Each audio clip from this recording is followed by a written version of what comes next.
So, how can we begin this journey? Well, here are some simple practical insights inspired by this amazing book. Number one, observe your thoughts without judgment. So, one of the foundational teachings is to become aware of your thoughts without attaching any judgment or emotions to them.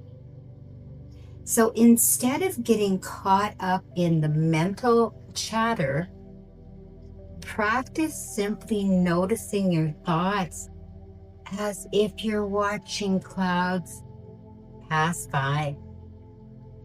This creates a space between you and your mind, allowing you to see your thoughts as temporary and not necessarily true reflections of reality. Number two, practice mindfulness daily. Mindfulness is about bringing your full attention to the present moment. Whether you're eating, walking, or just sitting quietly, make a habit of observing your surroundings and your internal experience. This practice helps you stay grounded and reduces the tendency to get lost in worries about the past or future. Over time, mindfulness cultivates a deep sense of peace and presence.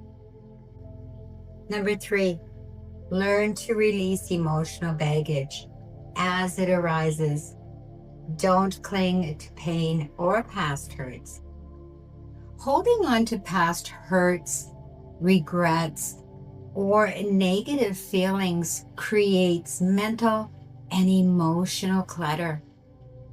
This book encourages us to acknowledge these emotions without resistance and then consciously let them go.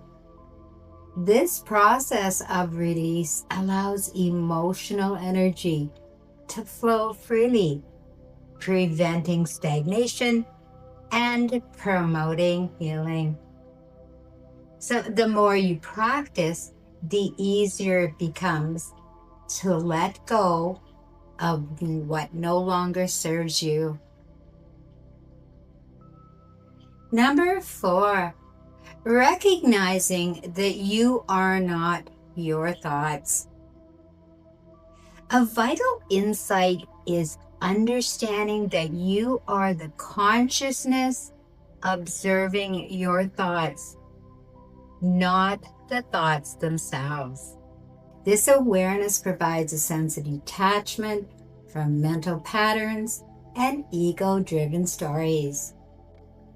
When you realize that your true self is the silent witness behind your mind, you gain inner freedom and a sense of eternal presence. Number five, embrace acceptance and surrender. Life is full of ups and downs, and resisting what is only creates suffering.